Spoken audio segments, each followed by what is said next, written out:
And I turned and lifted up my eyes and looked, and behold, there came 4 chariots out from between 2 mountains, and the mountains were mountains of brass. In the first chariot were red horses, and in the second chariot black horses, and in the third chariot white horses, and in the fourth chariot scarlet and bay and grey horses. Then I answered and said to the angel that talked with me, "What are these, my God, my Lord?" And the angel answered and said to me, "These are the 4 spirits of the heavens which go forth from standing before Jehovah of all the earth. The black horses which are therein go forth into the north country, and the white go forth after them, and the grey go forth toward the south country." And the bay went forth and sought to go, that they might walk to and fro through the earth.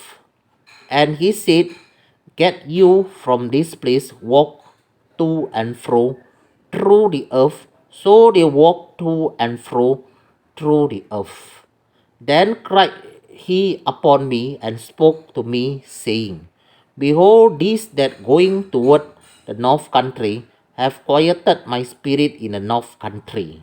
And the word of Jehovah came to me, saying, "Take of them of the captivity, even of Heldai, Tobijah, and of Jedaiah, which are coming from Babylon, and you come the same day and go into the house of Josiah the son of Zephaniah.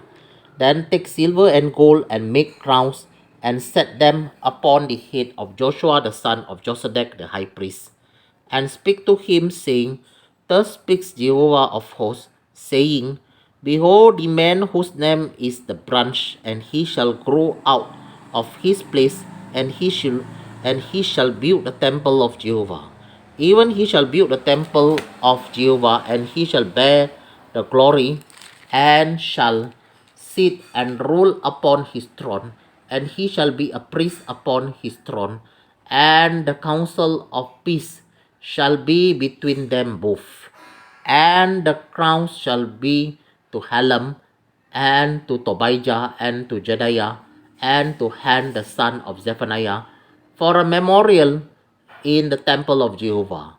And they that are far off shall come and build in the temple of Jehovah, and you shall know that Jehovah of hosts has sent me to you. And this shall come to pass if you will diligently obey the voice of Jehovah your God. मैंने फिर आंखें उठाईं और क्या देखा कि 2 पहाड़ों के बीच से 4 रथ चले आते हैं, और वे पहाड़ पीतल के हैं। पहले रथ में लाल घोड़े और दूसरे रथ में काले, तीसरे रथ में श्वेत और चौथे रथ में चितकबारे और बादामी घोड़े हैं। तब मैंने उस दूत से जो मुझसे बातें करता था पूछा, हे मेरे प्रभु, ये क्या है? दूत ने मुझसे कहा, ये आकाश की चारों वायु हैं जो सारी पृथ्वी के प्रभु के पास उपस्थित रहते हैं। परंतु अब निकाल आए हैं। जिस रथ में काले घोड़े हैं वो उत्तर देश की ओर जाता है, और श्वेत घोड़े उनके पीछे पीछे चले जाते हैं, और चितकबारे घोड़े दक्षिण देश की ओर जाते हैं। बादामी घोड़ों ने निकाल कर चाहा कि जाकर पृथ्वी पर फेरा करे। अतः दूत ने कहा, जाकर पृथ्वी पर फेरा करो। तब वे पृथ्वी पर फेरा करने लगे। तब उसने मुझसे पुकार कर कहा, देख, वे जो उत्तर के देश की ओर जाते हैं, उन्होंने वहाँ मेरे प्राण को ठंडा किया है।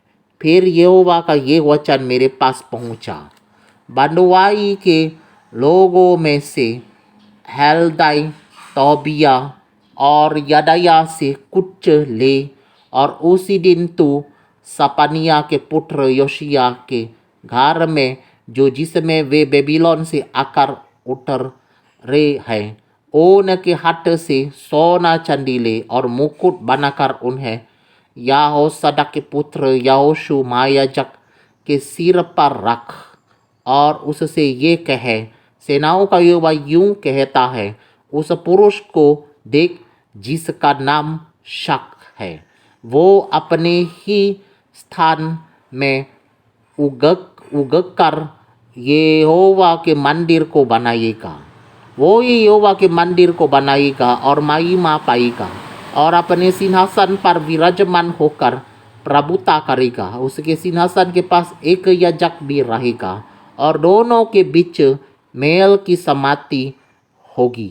और वे मुकुट हेलेम, तोबिया, यदाया और सपनिया के पुत्र हैन को मिले, और वे यहोवा के मंदिर में स्मरण के लिए बने रहे। फिर दूर दूर के लोग आकर यहोवा का मंदिर बनाने में सहायता करेंगे, और तुम जानोगे कि सेनाओं के यहोवा ने मुझे तुम्हारे पास भेजा है। यदि तुम मन लगाकर अपने परमेश्वर यहोवा की आज्ञाओं का पालन करो तो ये बात पूरी होगी।